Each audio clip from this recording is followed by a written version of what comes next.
Hi, everyone. Welcome to Plant a Good Seed here on IBM TV. My name is Tish Oakley, and I'm with Earth Monkey Energies. And today we're so excited to bring our awesome guest, Dr. Seth Ware. Let me tell you a little bit about him. He has over 10 years of clinical experience, including treating Olympic athletes in Colombia. Originally from Dallas, Texas, Dr. Ware is passionate about helping people become the best version of themselves through quality chiropractic care. From providing wellness and maintenance care to helping patients resolve their health challenges and meet their goals, Dr. Ware enjoys working with all ages and educating the local community on how chiropractic can be life changing. He's energetic, he's engaging, and values his connections with his patients and their families. When he's not interacting with patients, you can find him playing guitar and singing for local seniors and at his church. He also enjoys spending time enjoying all of the Triangle it has to offer with his wife Angela and their two dogs. So I'd love to introduce you guys to Dr. Seth Weir. Hey, good morning. Hey, good morning. How are you? Doing well. Wonderful, wonderful, wonderful. So I want to tell people just briefly about how we met, if we could, before we start getting into it and what our spark, our connection is. I met you at a health fair. It was a senior health fair, Yep. and you had your skeleton there, and I knew, it's got to be a place for me, right? Somebody's going to talk about the body. Got to talk about it. Got to see what you got to say. And it's like everything out of your mouth was like, did I say that or did you say that? Because we were talking about the foundation of health Yep. is what it was all about. And what is health and what is the true foundation of health and getting to the core. Yep, that's correct. And that's Yeah. actually why I labeled my practice Foundations Chiropractic. Oh, it's reversed. Foundations Chiropractic. Helping you have a strong foundation for optimal health and wellness, and it's health in America, we're not overly healthy. We're 5% of the world's population, but we take 50% of the world's drugs and, so many chronic diseases. And we spend nearly a quarter of our, GDP on, sick care, on healthcare. And it's, we're not getting, if we were spending that much money, are we getting healthier or sicker as a society? And overall, we're getting sicker. And so for me, I want to, my job is to teach, reach, and inspire as many people as possible to take care of their health and to get healthy. And I think, that's why you need to have a strong foundation for where you base your health care. It's not taking more pills, because we'd be super healthy if that's where health came from. That's exactly right. Yeah. That's 5% of the world's population, but 50% of the pharmaceuticals. Over 50%. Yeah. Wow. But that's not surprising because there's so many people that we've been conditioned to turn to pills. I hate to say it, but we're, Right. we're conditioned for the simplicity of it. They spend over $9 billion a year marketing directly to the public. Like, we're only one of two countries that you can advertise directly to the public, USA and New Zealand. And I mean, they spend $25 billion advertising to doctors, like, to prescribe their pills. So there's so much money in having pills, to cover symptoms. And don't get me wrong, like, there's a time and place for medicine. There is a time Sure, and place for 100%. surgery. Hmm. I injured my hand one time, and I had to take anti-inflammatories and muscle Yep. relaxants. So I'm definitely not anti-medication. Right. I'm more pro, like, let's find the cause of why your body, is having those symptoms and those things, and fix the cause, not just cover the symptoms with the medication. I always say a symptom is like the check engine light going off Yes. or the fire alarm going off telling you something's wrong. And taking a medication is like taping over that check engine light or I pulling the can't see batteries it. out of the Yeah. fire alarm. But did you actually fix the problem? And sure, short term, take what you got to take to get through your day and function and do what you need to do. But long term, pills are not why your body's dysfunctional. Well, in the beginning, at least. Because I think Right. that there's been a lot of people that after you take pills for a certain amount of time, it does other things to your Right. body. Well, I mean, So, if I tore a ligament in my arm, if I tore my bicep, let's say, for example, I could take pain medications all day long, sure. But to fix the problem, I'd have to go to an orthopedic doctor that's going to reattach that ligament, reattach the tendon, and, allow my body to heal, versus just pop a bunch of pills to cover the symptoms. 100%. That's my job, is educating people over that. Which is one of the things I, just love about you, because you're not about, and I'm going to use one of your terms, rack 'em and crack 'em, right? No. You're not about just come in here, let me take your money, and you're going to have to come back every week, and I'm going to adjust you every week, right? Because I've been to some chiropractors, they're like, okay, next Tuesday. I'm like, but what the, fix this, this hurts. We got to do something about it, because we can't. That's just the philosophy. Like, if that's how you want to run, I have a saying, like, treat all my patients how you want to treat mama. Yes. And, don't just try to put a Band-Aid on it. My job is to find what's going on. So I may find some postural things that I have to give somebody their at-home, stretches, exercises, that kind of stuff. And then when I'm adjusting somebody, I have a specific goal in mind. It's not just, just lay them down and adjust what I find. It's basically, we do our analysis, we do our exam, and we say, this is what we're trying to fix. And, if you go to any medical provider, whether that be a chiropractor, whether that be a medical doctor, physical therapist, dentist, if they don't do an exam and try to figure out what's going on, go to somebody else, and go to somebody that actually can explain in words that make sense to you what's going on and why it's important. Yeah, I mean, we've jumped right on into this whole hire and, you're fired thing, hire and fire, in that we are responsible for our health. True. And it's our job to create our medical team, just like it is to figure out our wellness toolbox and keep populating the tools in that toolbox, just like our medical team. If there's issues, we need to get to the root of it and find those people that listen and really, can translate those symptoms into whatever that root issue is. Right. Yeah, and one of the best experiences I ever had was when I was working with the Olympic athletes down in Colombia back in 2009, right when I graduated.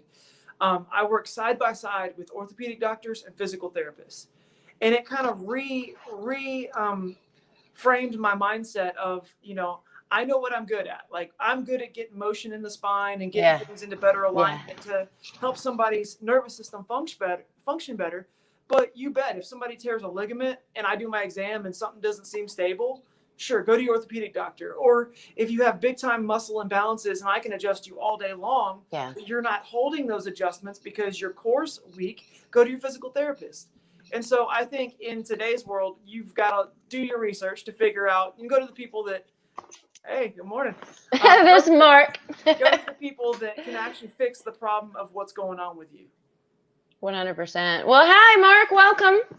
Hello. I was just checking y'all out and everything. Great conversation. I was actually just thinking about the things that your guest is doing and all of that, because it's such an important thing that we've got going on in the world right now, because as we know, a number of folks are starting to get back into their athletic environments, whether that's football, whether that's basketball, whether that's a number of other things that are now going on, because the athletes are trying to get back into the world of performing, even if they're not performing in front of crowds, but they're trying to perform for us, whether that's the NBA. I was actually watching one of the games yesterday, or the NFL. So definitely, I know that chiropractors are very important. I actually remember when I had an experience with one myself, and I wasn't even an athlete, but I was actually traveling with my brother, and he got into a fender bender, and one of our local chiropractors did that whole cracking thing, and definitely helped heal me and everything. So I definitely remember that. But I was wondering if our guest could talk about the importance of chiropractors and other folks in that industry to our professional athletes, because I have noticed that there are a number of them, even now, that are trying to get treatment. And unfortunately, I don't see enough of the medical staff in some of these places. Yeah. And you think about it, like, everybody has stress on their bodies, whether it be a car accident, whether it be having your body perform at a high level, being an athlete. You're pushing your body hard, and it has to adapt to those stresses. So whenever you say, and that's actually going back to why I got into chiropractic. I was a basketball player, and at 17, my back was so tight I could hardly tie my shoes. And it was due to falling on the court. It was a stress. It was a physical stress on my body. And a chiropractor, I was taking a bunch of pills, and it wasn't fixing the problem. I was taking a bunch of Tylenol and doing all the stretches. And then a chiropractor helped me get better. Because he got me moving right. He got my alignment better, because I had a curve in my spine that shouldn't have been there. And so going back to your athletes, whenever you have athletes that are having, falls in the basketball court, when they're having, they're getting hit on the football field, that's a lot of physical stress on the body. And so what chiropractic does is it helps take the stress out of their body so that their body's able to adapt at a higher level and function better. So you bet there's a reason why a lot of pro sports teams have chiropractors, on their teams. And I've actually gotten to meet a few of the chiropractors that work with, like the Dallas Cowboys and work with the Mavericks and stuff like that when I was back in Texas. So it's, they're definitely time and place for every type of medical professional. Sure, if you tear a ligament, like I'm not at all going to be able to fix that. But if your spine's locked up and you're out of alignment due to some of those physical stresses, that's our wheelhouse.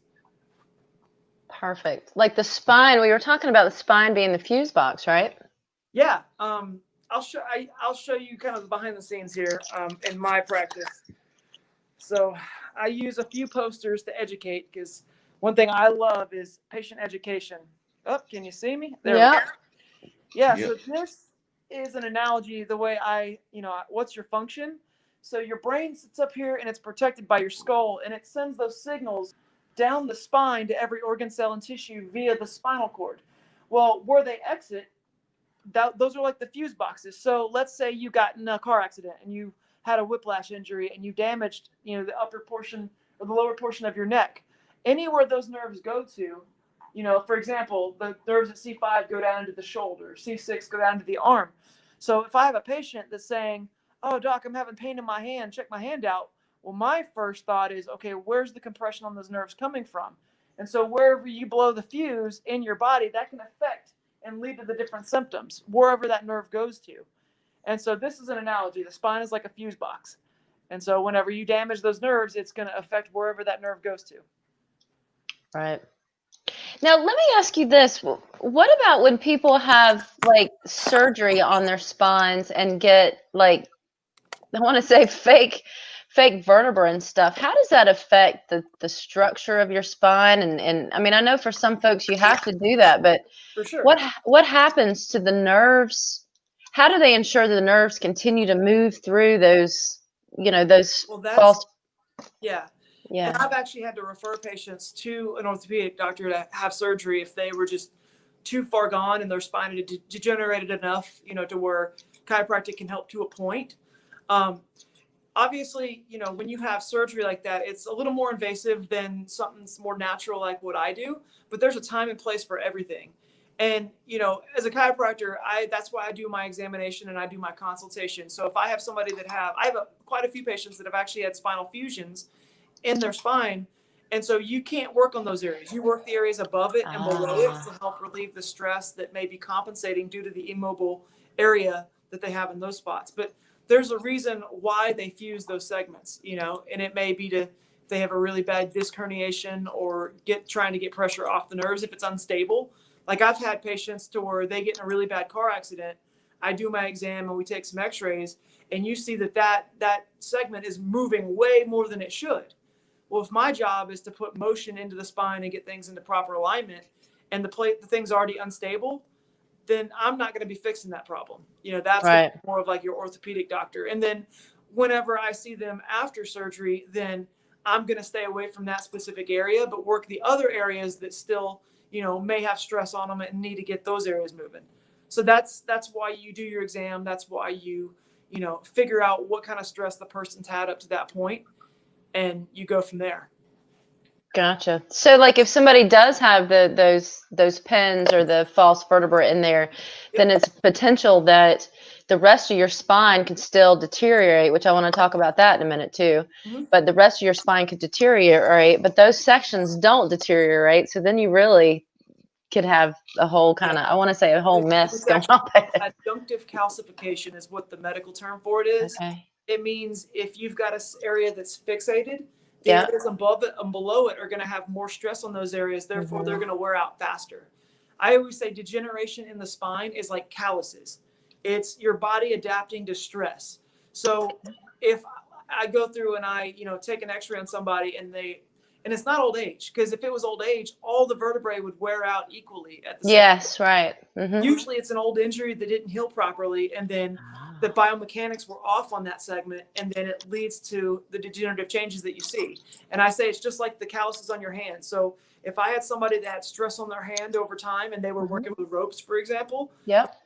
I could see the changes in the body trying to adapt to that stress. Okay. And it's your body's way of expressing, that stress, over time.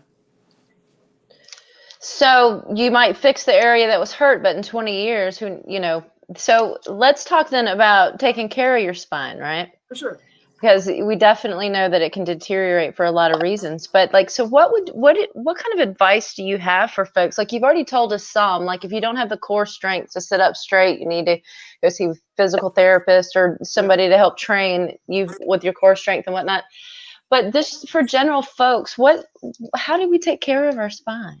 I mean, what are we supposed to do? I go back to a dental analogy with that. So dentists have done a really good job of explaining how to brush your teeth and floss your teeth, things that you can do to maintain your teeth over time. Exactly. You don't only go to a dentist whenever you have a cavity. You go to a dentist to help prevent that. And so for me, it boils down to good range of motion, and it boils down to good alignment. So a few practical examples that I give my patients is, if your head is supposed to be over your shoulders and you're looking around all day long, oh gosh, and your posture's terrible, find somebody that can assess that. For me, that's one of the big things I work with is I give patients, head retraction exercises where they're pulling their head backwards.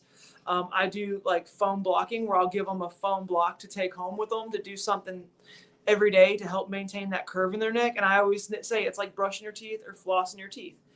And then, find the professionals that can fix any structural issues, any postural issues. And that's kind of where, I come into play, is I'm advocating for somebody's health and showing them, here's where you are, here's your baseline.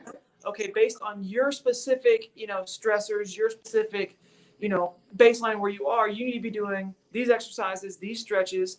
When I work on you, I'm going to be working on this specific area, wherever it is on them, and giving them the tools to maintain it. Kind of like I wouldn't just tell you to brush your teeth only when you get a cavity. Right. So the yoga's great, but also, I teach Tai Chi and Qi Kung, as you know, and one of the most important principles is pulling your spine up to the sky. I always tell people, your spine becomes a fulcrum between heaven and earth. Right. And you try to make it as long and as straight as you possibly can. And it really, and we do some Qi Kung exercises where we, tuck our chin in to do exactly what you're talking about. So these, it's perfect for posture. So important for I want to say the efficiency of our bodies, right? Yep. But also for the long-term effects of our bodies, because you can see even people like middle age, like me, that you see some people, they're standing up straight, their body's seeming to work, and then you see other people slumped over, their tails are tucked, that. Well, structure precedes function. So if your structure's off, your function's going to be off. So think of it like a car. So if you had a car and the car's tires were out of alignment, or the chassis was bent and not where it needed to be, that would lead to the function of the car not being correctly. So a practical example with our human frame is I have a lot of fun with my young athletes and my football players and stuff like that. And they're like, Doc, why are you so concerned about my head sticking forward, my posture scans? And I have them actually, I have them sit up tall like you're doing with your people, and have them raise their arms up over their head. And then I actually have them stick their head forward like they're on their phone or on their computer, and lift your arms up as high as you can. Oh, you can't do it? You can't do it. Your arms don't go up as high. So wow. Structure precedes function. So if I have a young athlete coming in that's on their phone all day long, if they've maybe had an old whiplash injury or something, and their structure's off in their neck, eventually that will lead to their arm motion not being able to function the way it needs to. And so that's an injury waiting to happen. And so I always tell them, we need to fix this even before it becomes painful, because your structure's off, therefore you can't function the way you were designed to. That's vital. Injury waiting to happen. Because even when we're not talking about the physical structure of the body, I've had a lot of conversations with internalists that say that, a lot of things, a lot of the diseases that we face, a lot of the issues we face in our 40s, 50s, 60s, 70s, 80s, 90s start in our 20s and 30s. Exactly. So it's functional as well. If we don't have that posture, and if we don't take care of our flexibility with our spine, right, so that everything can move, then yes, you're going to have shoulder issues. You're going to have neck issues. You're going to have lower back issues. You're going to have a mess. In other When your body words. is now expressing all that stuff later on, like you can adapt for so long when you're younger, and the older you get, the less you're able to adapt. And so, you know, when you get your structure assessed and you get pressure off those nerves, your body's better able to adapt to those different stresses, whether it be physical, chemical, emotional stresses. And so it's just your body expressing when things are dysfunctional. Check engine light, check engine light. Yep. So, Yep. you know, it's important. Health is not how you look and how you feel. Health is how you function. I mean, how many people knew somebody that looked good and felt good, and then they went to the doctor and they got diagnosed with heart disease or diabetes or, you know, cancer, even though they looked good and they felt good, you know? So I think the community, like, we should have more of a healthcare system that takes care of problems before they have an issue versus a sick care system that just deals with symptoms all day long. 100%. I love the Chinese. I was told years ago in China, they only paid their doctors when they were well. Yeah. Because if you got sick, then they've missed the bucket. Because again, the whole point is to take care of this vessel, right? Not to let it keep falling, because it seems like every time you get sick, then there's always that either chance of recurring. And you're saying that's the same thing with spinal injuries, right? That if you have an injury, then that's going to be a weak area for you potentially. And the area you just told us above and beyond and underneath that area is going to be a weak area for you to watch for the rest of your life. Yep. Everybody's got structurally, kind of based on their DNA and their genetics, areas of weak spots with your body, but you can also strengthen that through, you know, finding the different providers that do the things that, you know, can help your body function right. And I always go back to your health is your responsibility. You know, Yes. My health is my responsibility. You know, the best example I can give of that is my old office manager, Miss Kathy. She was diagnosed with cancer and told she was pregnant within a week of each other. They gave her 6 months to live, and she is still alive today, 31 years later. That's awesome. Not even in remission. She still has cancer, but she is meticulous. I'm telling you, like, meticulous about who she hires and fires for her medical team. Like, she has her oncologist, she has her physical therapist, she has all the different providers, and she's fired more doctors than I've even known. Just because if they're not putting her health first and they're not talking to all the other providers, she's like, nope, I'm not dealing with this. Like, this is my responsibility. And she's amazing. Well, you know, that's what I think that's a big part of what it's going to take to revolutionize our healthcare system. Mm-hmm. Is for people to quit being victims and just accepting whatever people want to give them, right, and do exactly like what Miss Kathy's doing. Right, and, exactly. You know, put themselves first, continue to listen. That doesn't feel right. How many times have I been talking to somebody and they're like, I just didn't understand what the doctor said. It just didn't seem to make sense. It just didn't. But, yeah, he gave me all these pills and I'm taking them. I'm like, well, if talking to him didn't make sense, then why do you think the pills make sense? What island is he going to travel to because you're taking those pills? That's just ridiculous. Come on. I like to train my patients to be the annoying 5-year-old to ask why. So your thyroid isn't working. Why? Is it a deficiency? Is it a toxin that you're putting in your body repetitively? Is it the nerve supplies not getting to there? Why is it not functioning? Oh, well, I just have high blood pressure, doc, so I'm taking the medication. Well, why is your high blood pressure high? Like, why is your blood pressure high? Are you stressed at work? Is your neurology off? Are you, why is that dysfunctional? And so with anything health related, you always need to ask why your body's dysfunctioning, because we're not designed to be sick. Like, our bodies are not designed to have a bunch of pills to function and get to the goal. We're designed to be healthy. And so when we're not healthy, the question is, why are you unhealthy? Is it an old injury that you had that didn't heal right? Is it, chronic emotional stress because you have toxic relationships?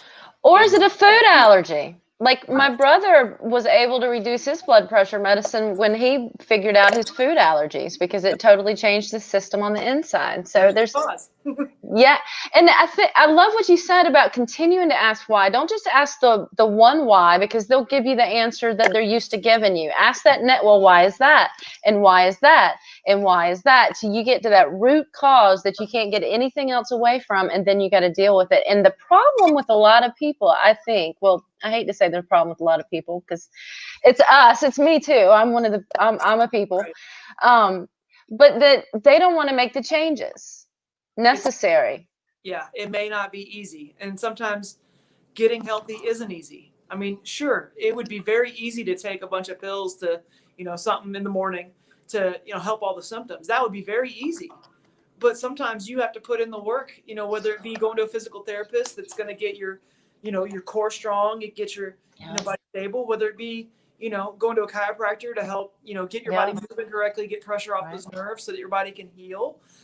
Whether it be even, eating right. Like, how many people said, oh man, I want to lose 30 pounds and I ate one salad and it changed my life?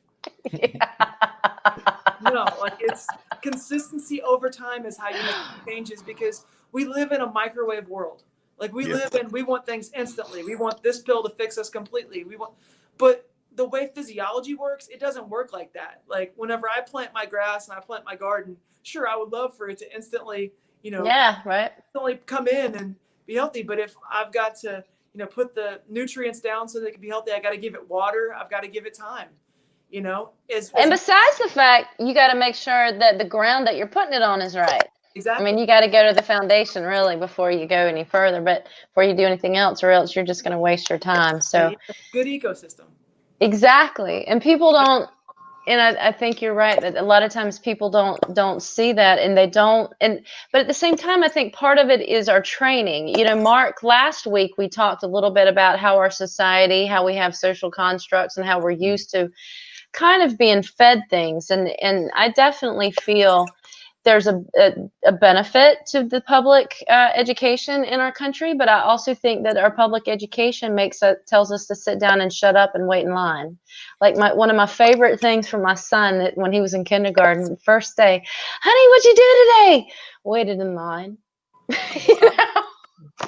Well, that actually raises a question I was going to ask Dr. Seth and everything, which is, I agree with what Tish was just saying. Do you think that we're learning enough about health in our educational system? Because I sometimes think that we're not learning enough about health in our educational system. I remember going to health class when I was a kid, and I'm in my late 50s now, but I don't even know if they offer health classes now. So if you could talk about the need for health even in our education system, because I'm actually one that believes that we should have more health in that system. Right.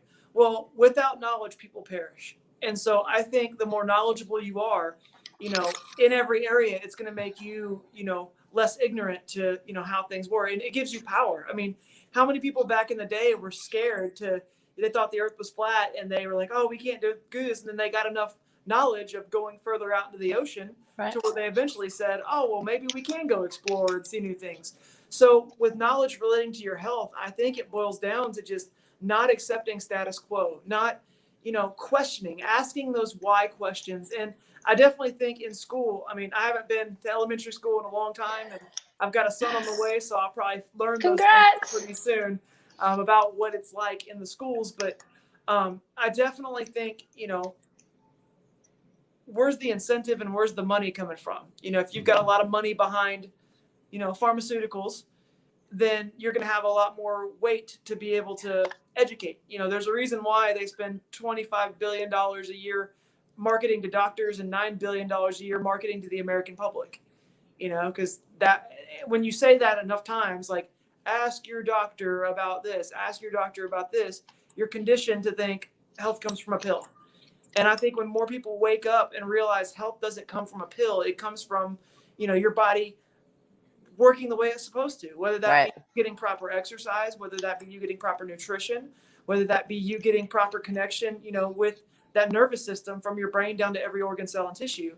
And I think, the more people you connect with that are able to teach you how the body functions, totally. That's where it comes from. And that's why I'm passionate about, I tell any of my patients, like, if something doesn't make sense, ask. Like, I'm not a mind reader. Like, I'm going to do my very best to educate you. If something doesn't make sense within my field, doctor in Latin means teacher. And that's actually where I'm most passionate. Like, I could train a drunk monkey to push on your back and make something pop. That's not what I do. What I do is specifically assess where the stress is and work on those areas, but then educate you on why that's important. And so, yeah, you're right with the kids. I think, they don't get enough education over that. And, I don't know why, I'm not in those fields, but I think you're right. But I think too, it comes from the home. And if the parents lead, we all know this, and Dr. Seth, you will learn this if you don't already know it, that kids follow your example. Have y'all seen, this is just an aside, and it's crazy because it makes me laugh every time I think about it, but there was a mom to a grown son saying, do this and put it on your chin. And they were like, right here together, put it on your chin. And he kept doing this. And she even laughed in his face, and she was dying laughing. He was like, what's funny? And she was like, your chin. My point is that kids follow your example. People, to a large extent, follow your example, not your words. So my point is, if the household needs to be healthy, and that brings it back to, people have to have ownership and take responsibility for their health. When you wake up in the morning, how do you feel? You feel great? You want to get up, get that day going? Right. Or you feel like you got to get coffee. I got to tell you, I'm so tired. Now, I'm not a coffee drinker, obviously, with what I'm going to say next. But so many people, it's just common. This is what I have to go, and some of them are funny, grub coffee. Now we're good, all these other things. But to me, that's an issue if you have to have coffee to get yourself going in the morning. Yeah, and it's showing your body's not expressing itself the way it needs to, whether that be low energy, whether that be, headaches or migraines or whatever, like the symptoms are. It's telling you something's not right. And so That's the my point. question is why? Right. Why is that? Are you not getting proper nutrition? Are you deficient in certain supplements? Are you not investing in yourself and doing things like meditation, things like that? Like, we're not designed to be sick. We're not designed to be dysfunctional like that. And if you are, why? Are you not expressing nervous system the way it's supposed to? Like, or is it a mental, I hate to say it, or is it a psychological issue that you're not, taking care of what you need to take care of? And so it's coming out in your body, because I've always felt that things, they manifest in your energy body, or they're in your energy body, and then they manifest in your physical body. Yep. So when I teach Tai Chi and Qigong or give Reiki treatments, it's all about the energy. It's all about moving the energy. It's all about keeping everything open and moving. And what that does for people then is the sensations that they feel and how they can get in tune with their body, which is vital, because what we're talking about, they don't realize until something's screaming at them in pain. They don't start to feel that little tingle, or why do I feel kind of funny when I shift my weight to this side, or why can't I do this on this side? They, until they do something like Tai Chi or Qigong or yoga or Pilates or, just basic meditation, they can't get in touch with those early signals that your body gives you. Yep. If you can listen right then and there, like finally, I'm going to bring my son up again. He's finally getting to the point that he's had asthma in his life. So he's finally getting to the point that as soon as he feels a little bit of tight, a little bit of something, we're starting to do some Qigong exercises and do some other things to get those lungs to open back up. You listen to the early. Proactive versus reactive. Totally. 100%. I think too, like, going back to your energy relation, I think of us as like rivers, so if you have a good flow of energy and good vibration, your body's expressing itself at 100%, versus if you have some sort of interference, in that nervous system that transmits those electrical impulses, then you're going to be like a tiny little stream that's not expressing it right. So where's the block? Is the block coming from an emotional stressor? Is it coming from a physical stressor? Or even like a chemical stressor? Because if you have those three different stressors, you're going to be a tiny little river expressing yourself like a big free flowing river.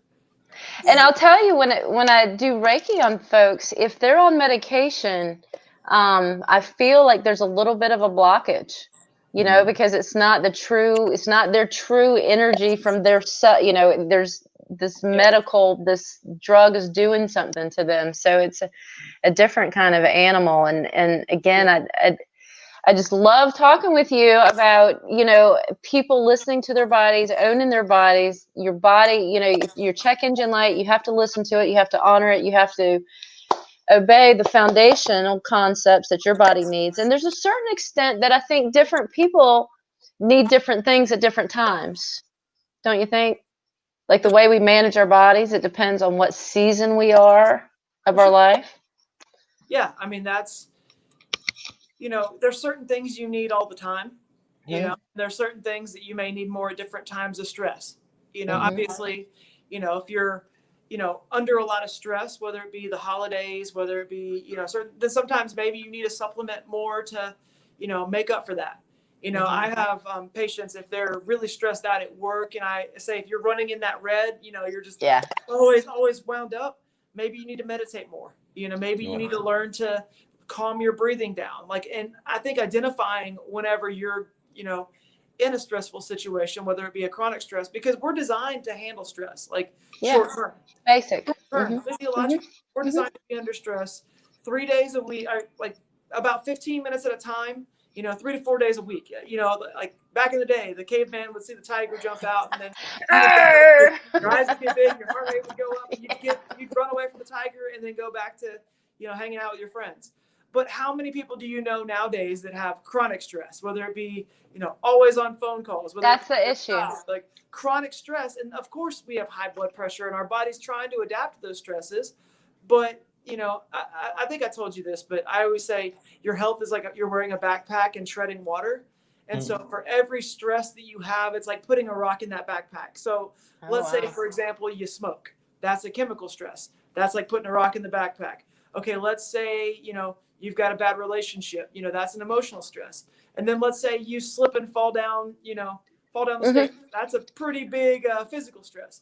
So that's putting all those rocks in the backpack, and eventually you're not going to be able to tread water, and you're going to go underwater, and that's going to express itself in symptoms, whether it be high blood pressure, whether it be migraines, whether it be, you know, neck pain, low back pain. I mean, your body, it can't adapt to stress. It's going to tell you, I'm not happy. You know, because your energy, again, to me, it starts that your energy isn't balanced because you're not in balance. So things are going wonky. And like you said, there's times we can handle wonky. You know, we can agree with the wonky, but then it becomes, if we can't regain that balance, just like your wife is about to go through one of the wonkiest parts of her life, you know, and eventually though, but I know you, and I know you're going to help her balance that, you know, back out to where then she can be 100% for herself, for you, and for your child, you know, but you've got to find that balance. But there's so many people, it's just, there's even somebody, Mark, on this show, not on Plant a Good Seed, but that has been working, I don't know, 20 hours a week, and he keeps saying, I'm fine, it's good. Well, guess who's sick now? Just saying. You know, if you don't honor yourself, my son, knock on wood, said, Mom, I don't think you've been sick in like 3 years. I'm like, well, it's because I listen to my body. And as soon as my throat starts to hurt, or as soon as, you know, I get weak, or as soon as I start feeling cold, then I listen to it and I do something. And that's what I think everyone, you know, eventually needs to have that relationship with their body where they can hear what it's telling them. For sure. You know, Tish, one of the things I was getting to ask Dr. Seth, because it's a concern of mine of a number of folks around the world and everything, is it's actually a two-part question. Is one, I think that we're getting too many people that are too tied in because of the pandemic and everything. So they're tied into their computers and things of that nature. So because of that, they are adding stress to their life and things of that nature. And I don't know that they necessarily do a good job of addressing posture. Like, I'm not gonna even lie and say that I'm the best person with posture as well. So I was wondering if you could talk about the importance of having good posture and things of that nature, because I find that a number of folks don't have good posture and don't even think about good posture on a regular basis. So I do know that's part of the job of a chiropractor. So I would love to hear your thoughts on the need for good posture. Well, that's where I go back to the structure precedes function. You know, if your structure's off, your function's going to be off. And back when I first started in 2009, I hardly ever saw teenagers with headaches. And, you know, and it was and now I see it all the time, because what do you see teenagers do? They're looking down at their iPhones, because iPhones really weren't a big thing back then. And now we have all the smartphones, and kids are looking down constantly, and their posture is terrible. So now I'll have moms bringing their teenagers in, you know, oh, he's getting headaches daily. And then we take a posture scan or x-rays, and we see, sure enough, that curve in the neck is reversed and their posture is terrible. And it's, you know, some things you can address. Like, for example, when my wife and I first met, she was starting to get headaches. She was working at a high stress job, and her posture, I walked in one day to get lunch with her, and she was working on her laptop looking down completely. And she was doing that every day for 8 hours. And I was able to, address her ergonomics and put some, books and stuff underneath her computer to where she was looking straight ahead all day long. Right. So that actually helped, instead of 8 hours looking down, she had better posture throughout the day, which helped her body function better and took stress off of those muscles and off of those nerves, and so her headaches got a lot better.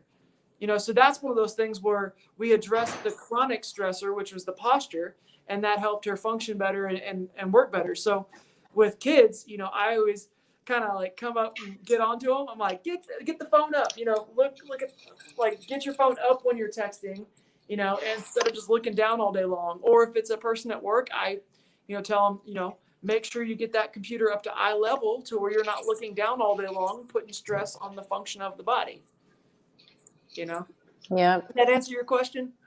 That did. That makes a lot of sense too. And I know a lot of folks are not usually thinking about posture in that sense. So I'm glad that you were able to talk about that and things, because I know a lot of times folks don't think about posture. But then I do see a number of times folks, when they go into the office settings, they will try to have like their ergonomic chairs and the other things. So they try to get engaged in that. The other thing I was curious about, Dr. Seth, is do you think that there is an age range where you should not be thinking about like chiropractor or physical therapy care? I know I've got a mom who's in her late 70s, and my dad is 80. So is there like an age that you don't need to be as concerned about posture, or is it something you should be concerned about all life long? I would say not, because I've had patients from 2 days old to 99 years old.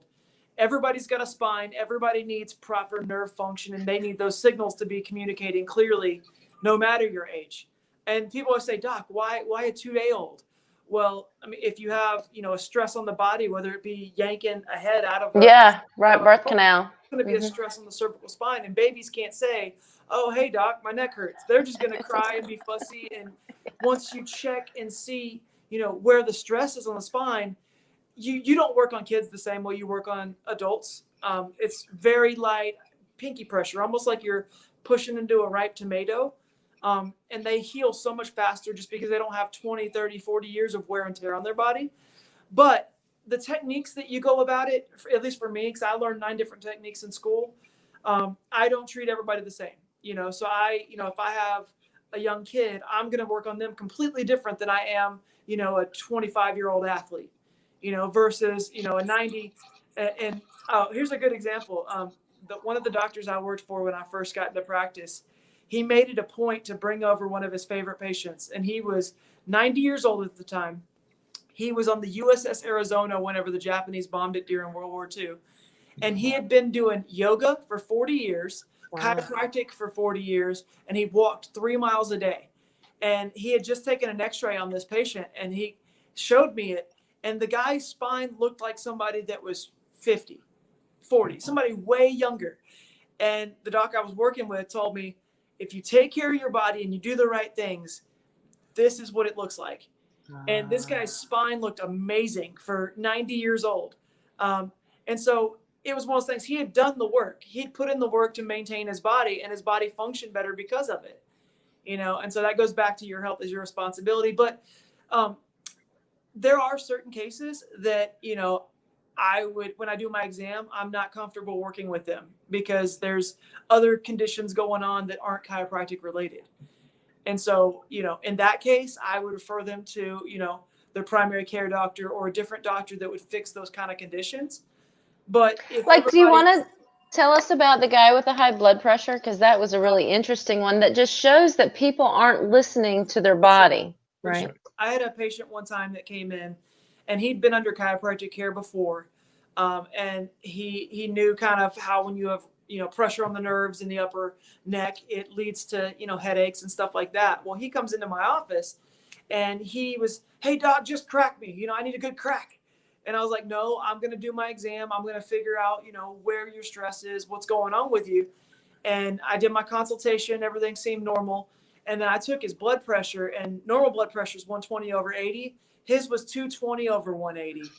Oh, wow. So he was literally about to stroke out. And I told him, sir, go immediately to the ER. You're not having a headache because you have a kink in your neck and your spine's not moving right. You're having a headache because you're about to stroke out.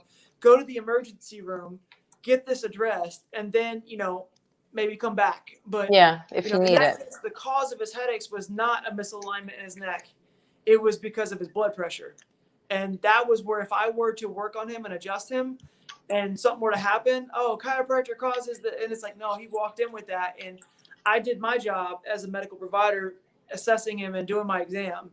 And in that case, I couldn't help him, you know. And you had a great deal of integrity, Yeah. like you said, because you still could have worked on him. But in addition, for you to take the time to do the exams, because I know I've been to chiropractors and they're just ready to rack and crack and get you out of there 10 minutes, and how many patients can they get in? But for you to actually take the time and go through, take blood pressure and all of that, some people may not understand why it's important, but it's important for you to get to what the true root issue is, Right. to know what you can do. Somebody's safe and you are the right fit for them. Right. So that's why you do your exam. And if you go to any medical provider and they don't do an exam, then they might not find the cause. They might not actually address the thing. I learned this lesson pretty valuably myself whenever I was in chiropractic school. So I started getting red rashes all over my arm whenever I was in chiropractic school. And I went to the medical doctor just to, kind of see what was going on. Mm-hmm. And he spent maybe 45 seconds in the room with me, maybe. And he just said, oh, take this pill, and like just walked out of the room. And I literally remember leaving going, why did I pay $50 like copay to come in and do that? And it didn't touch it. Like it kept getting worse. I was in chiropractic school and I was very embarrassed. I literally sit with my arms crossed so nobody would see my arms, and it got worse and spread to my chest. Well, I went to a physician's assistant, which technically had less education than the medical doctor. And she spent 10 minutes with me. She swabbed it. She got my history, and she realized, oh, you're in medical school right now. So how much are you sleeping? And I was, 4 or 5 hours a night. And, how much stress are you under? Well, it's finals. So I'm, I've got 12 this week. I'm under a lot of stress. And she basically said that this is a thing called tinea versicolor. Everybody's got fungus and bacteria that lives on their skin. Microbiome. You're under a lot of stress right now because your medical schooling, your immune system is dropped and your body's not able to handle that. And so she gave me an antifungal cream. She gave me, told me to use Selsun Blue with selenium to rub it on my skin. And then she actually gave me, different medication to help that. And she was like, make sure you get plenty of sleep and you're doing things to help build that immune system. And sure enough, it knocked it out in a week and a half. So in that case, she found the cause and got me right, versus the other guy just spent no time whatsoever, gave me a pill and ran out the door within a minute, so it was. And potentially, I hate to say it, but the for-profit medical system, and potentially you'll be back in 2 weeks, maybe get another pill, pay him another $50. Right. And how many times are we going to do that? Right. And so in that case, even at a young age in chiropractic school, when I was just starting, I knew my health's my responsibility. So I got a second opinion. And sure enough, the person technically with less education took the time to properly evaluate me, and she nailed it.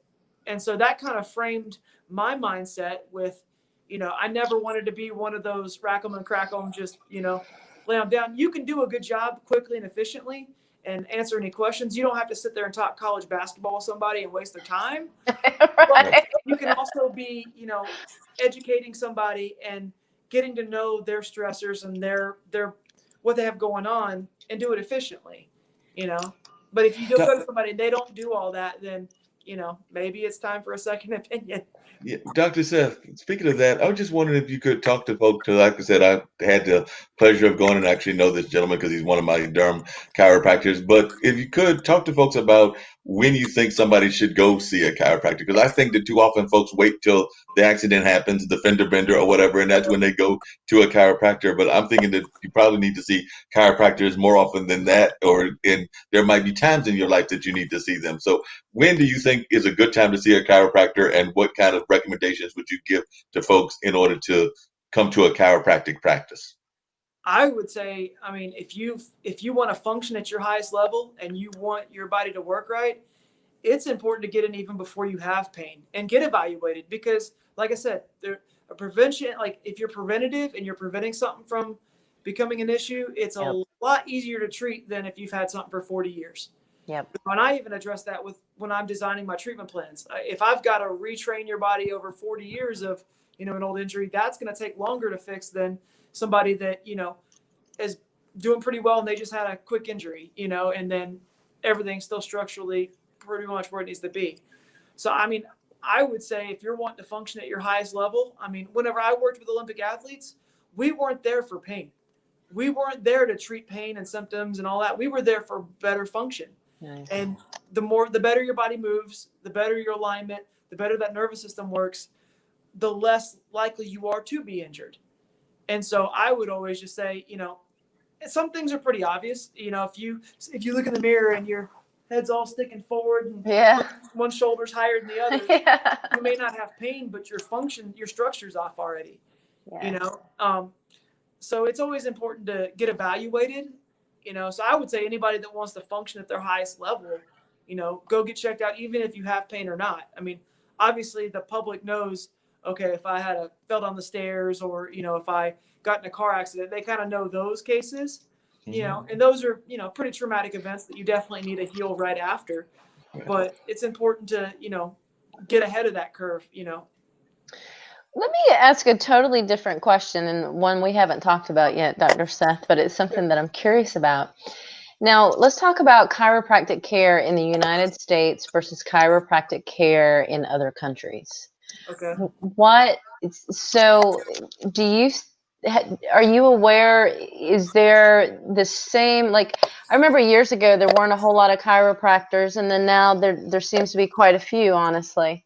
Right. And so I'm wondering, in other countries, is chiropractic care part of their overall health program, or is it more of an American? Where are we at with chiropractic care across the board? Well, other than Colombia, having never practiced, you know, in other countries, I don't know some of the legalities and all the stuff, but I do know there are chiropractors all over the world, Australia, England. I mean, obviously, I practiced in Colombia for a while, South America. Mm-hmm. I don't know, you know, how much, like, you know, schooling you have to get into those different areas, and if it's true chiropractic. But I know in certain countries like England and Australia and, you know, Colombia, it is, you know, chiropractic. But I mean, I can't really speak to that very well, having only practiced in America. But I've got friends that have practiced in different areas, and I don't know to what extent they had to go past certain, you know, boards and that kind of stuff. I don't know, you know, what that entails, just because I've never done it. Gotcha. Or if it's real similar to the things you do. I guess it would be, wouldn't it? Yeah, because the spine is the spine. The spine is the spine. Different areas, you have different things that you can do under your license. You know, so when I practiced in Texas, there were certain things that I can do legally because the chiropractic board in that state, they had, you know, put it in their statutes, and you were legally able to do those things.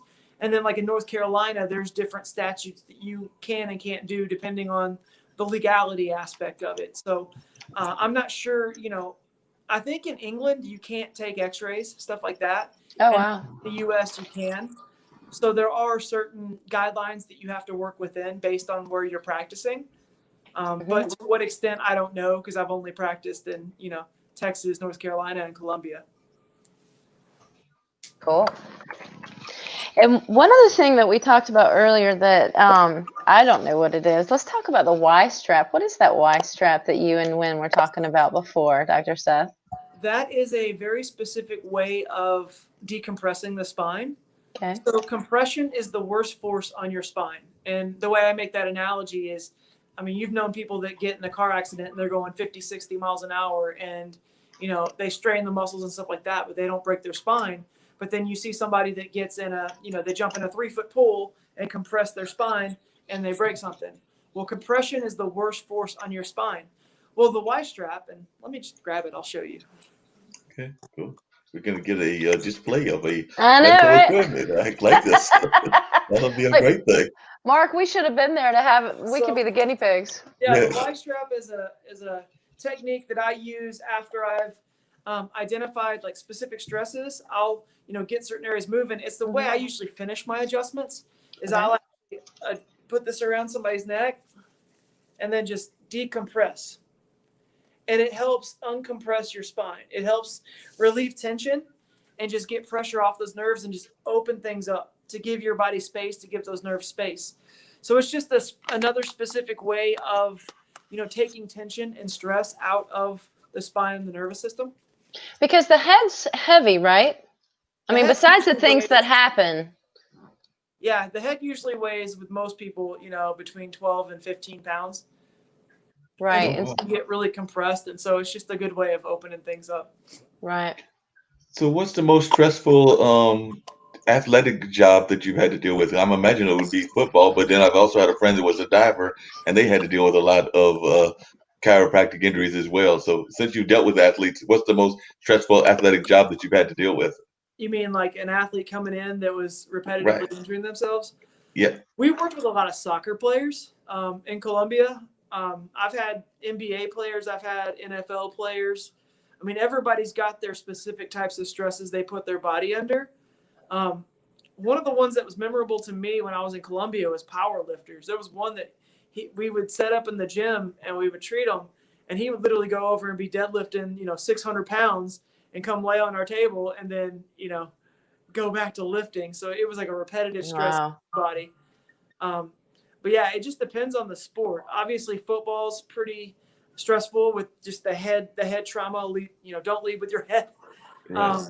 Dancers, actually, when I worked with a lot of dancers when I was in, we would treat them, and he would literally go over side by side with like some of the college athletes that were near where our clinic was. Mhm. Dancers, especially ballerina dancers, they would mess their ankles and toes up really bad. But every sport has its specific types of stress, on the body.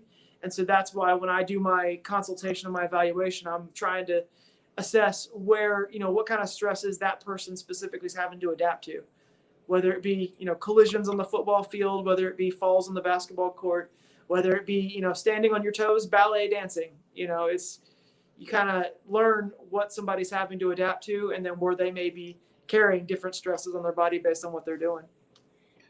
Yeah, because one of the things you said earlier that I really resonated with me and everything was talking about how we need to talk to our doctors and our providers, be that the chiropractors, be that the physical therapists, be that the regular doctors. Because I know that one of the shows on TV that I used to enjoy watching was Dr. Quinn, and I also used to like watching the doctor in Bonanza because it seemed like those. I mean, I know they were characters, but it seemed like they were actually involved and actually having conversations with their doctors on a regular basis. And I do think we've gotten away from that. I think we've gotten away from that ability to actually talk to our doctors and have these conversations. Because I think that that's something that we all need to do on a regular basis is talk to our doctors and have these conversations with them. Because I think too often we are too quick to get the pill and be happy with it and not ask why. And I like the why. There's different providers too, because chiropractors and medical doctors and dentists are all like mechanics. You got your good ones and your bad ones. You got the few that will take the time to educate, and then you got the other few that, what's the symptom? Okay, here's this pill. What's the symptom? They're throwing the pills at you before they even know what's going on. But I think you can't make a broad brush with that. Like everybody's unique with how they operate. But I think overall, because there's so much money in, the pharmaceuticals, that now it's just, this is the symptom, let's take this pill for that. And my question is, why is the symptom there? Yes, it's exactly. not because of a lack of a pill. There's a reason why that symptom's there. And sometimes it's something I can fix. Sometimes it's something a different other provider can fix. But the question is why? Right. Right. Or the change that the patient needs to make, period. Doesn't want to make. Like a change in diet. 80% of disease in America right now is chronic disease caused by lifestyle choices. So is it easier to take a pill for your high blood pressure and certain things, or is it easier to stop eating the 5 Big Macs a week and drinking the 20 diet sodas? Like, what's easier? And so, sometimes it does boil down to that personal responsibility and making some changes with your lifestyle. Because I always joke, like, I can adjust you and get stress off your nervous system, but if you're smoking 3 packs a day and you're eating, McDonald's every day, are you really still going to be healthy? Probably not. Yeah. So I guess we're coming down now that we're past 2:00. Let's just bring it on down home here and wrap it up. When we talk about what is health, right? Mm-hmm. So you want to answer the question for us? It's a huge question, but. So what is health? I mean, is health how you look and how you feel? I mean, because some people look good and felt good, and then they went to their doctor and they got diagnosed with cancer. Or, Right. you know, I had a buddy of mine that had lung cancer, and he looked good and he felt healthy, but he went to the doctor and it was the most surprising diagnosis he'd ever had. So health is not how you look and how you feel. It's, you know, it's how you function. If your body's Yes. functioning at 100%, Yes. then your body's healthy. And so in my paradigm, the way I look at health is what controls function of your body. It's the nervous system. If that nervous system shot due to, you know, physical, chemical, and emotional stresses, then you're not going to function at the highest level. You know, and if it deals with, you know, for me, like if I assess somebody's spine and they have misalignments or they have, you know, a lack of range of motion on those individual joints, it's going to affect that nervous system, and that nervous system's not going to work the way it needs to. I mean, how long can you go without, you know, eating or drinking water or breathing? A few minutes. How long can you go without a nervous system? Not 1 second. So Right. you know, what are you doing to invest in, you know, helping your body function right? What are you doing to, you know, ask the right questions as to why you're experiencing certain symptoms? And so if you're not functioning right, you're not going to express life at that maximum level. Well, to me, it's, you know, I love your definition. It's how you function. Health is how you function optimally.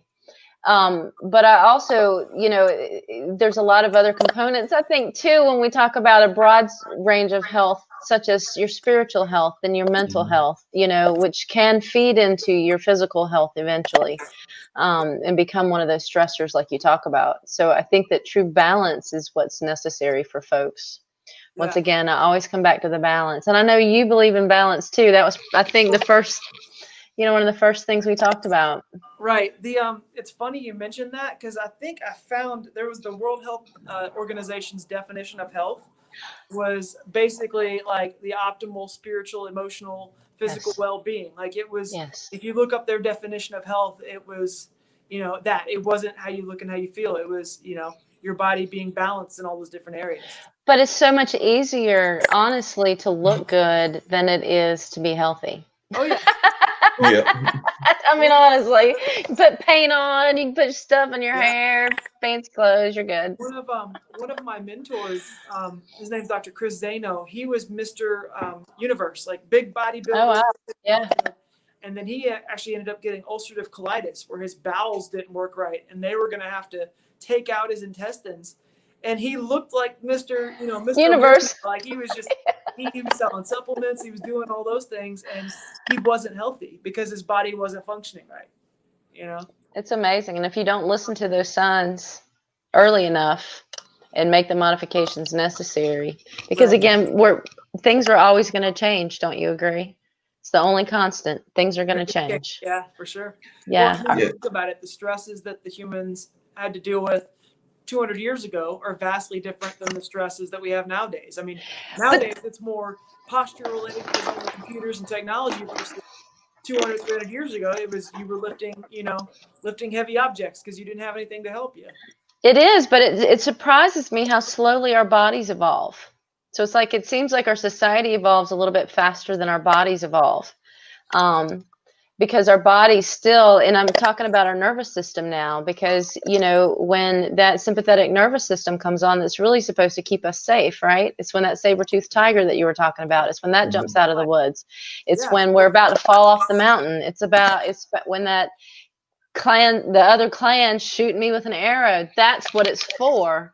But instead, because of what we watch, the way we walk, everything, that we have constant stress in our life, and we're the ones creating it.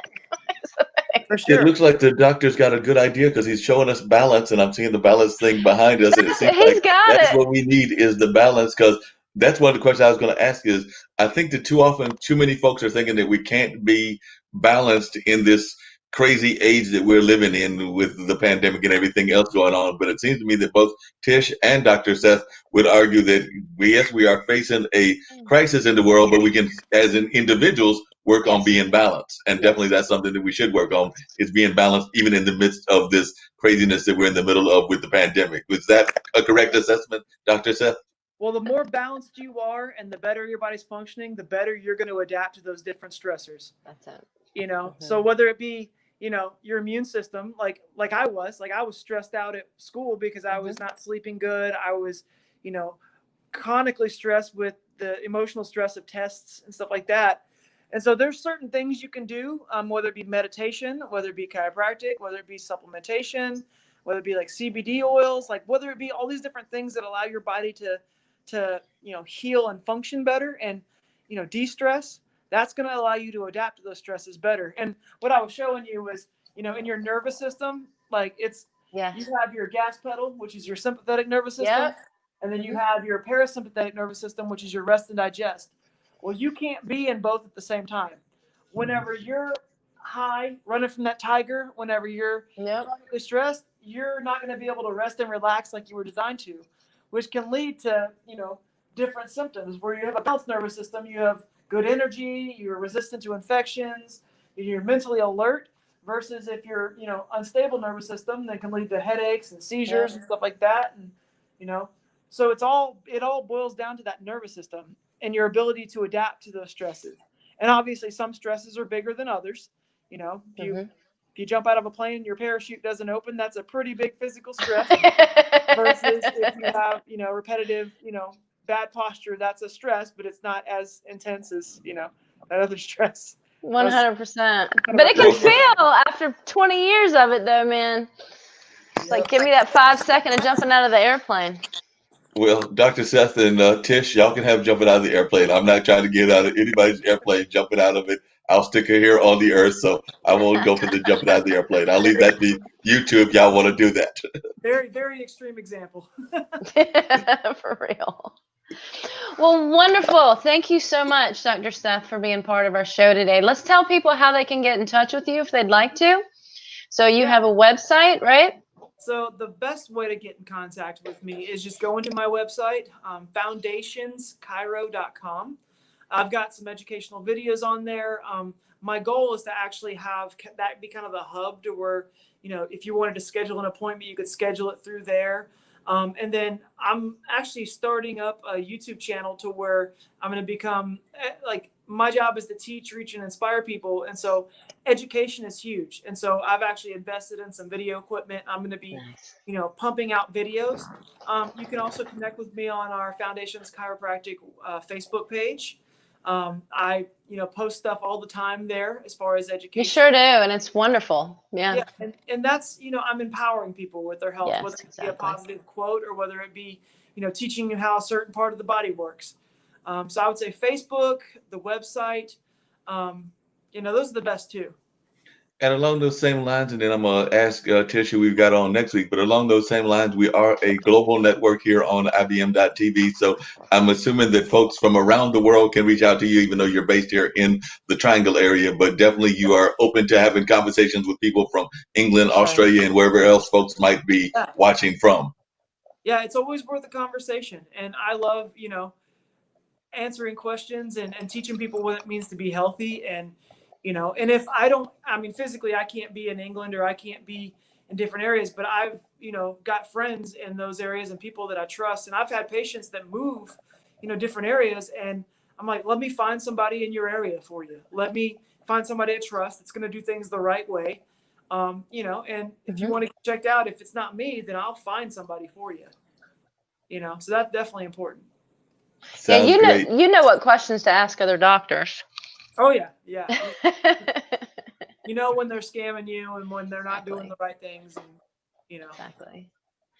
And that's always an important thing to have, is somebody that can be on your side, even in the medical profession. And it definitely sounds like that's what Tish has found in you and in a couple of our other folks as well that have come on this show on a regular basis. So Tish brings up the next question. So who do we have on next week and what will they be discussing? We have our friend, Zhenghua, JH, and we talk about, we probably have about 20 different things that we want to talk about. I'm trying to find the exact where we're going with this. We are talking about authentic human connection in the land of the free. Wow. Definitely So, sounds like that should be a pretty great conversation. interesting. I know a number of folks will be interested in that and learning more about what JH has got to say, as well as what Tish will be involved in that conversation. And definitely, it was great meeting you, Dr. Seth, and look forward to hopefully having you back on again. I can tell you one thing, just real quickly and everything, which is that we are always looking for good folks to be involved in the network as well. So don't be surprised if you don't get a call from Tish or others about doing a medical show, since you're already going to have the YouTube site up and things of that nature. And of course, we also have some medical events that go on Fridays, because I know we have medical doctors from around the world that speak on Fridays on a regular basis. So I might be telling them about you, and they might be reaching out to you, because we've got doctors from all over the world, including India, Australia, and other places, but we're also always looking at new shows. So there are a couple of possibilities that might exist in that realm for you, Dr. Seth. So just keep that in mind, that you might be hearing from us once again in the very near future. And then I'm going to bring up one of our favorite ads and everything. We do know that Tish mentioned earlier that one of our people has been not feeling all of that well, but his daughter did this great video about what we should be doing in this age and time, and the area of like washing your hands and things of that nature. So I'm going to bring up the ambassador right now, and you can see her message about what we should be doing during this age of COVID. Corona virus से कैसे बचेंगे? जी, hand धोकर और ऐसे अपने खांसी जब आएगी तो ऐसे करेंगे, अच्छू अच्छू, और कोरोना वायरस को धन्यवाद हमारा म्यूजिक सुनने का. Yes, that was a great thing that she does on a regular basis, and we love having that message from her on a regular basis. And I know most folks that watch that, including probably Dr. Seth. I saw Dr. Seth had a smile on his face, enjoy seeing what she's doing in terms of spreading that message. And who knows, maybe we'll see his child on a video after a while as well. So maybe that'll be what will happen later on in the course of time. Of course, they've got to get past their usual child's shyness and all of that, and of course also grow up a little bit. But who knows what will happen in the near future with their child? We might see them on TV or on radio or on a number of other venues. Who knows? We might even see them in the movie field. But right now, I'm getting ready to put on the video that was the Plant a Seed video that brings on the show, but also closes the show, so that folks can know where they can find this show on a regular basis, and they will have the airplane that gets us on out of here.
I didn't. The viewers just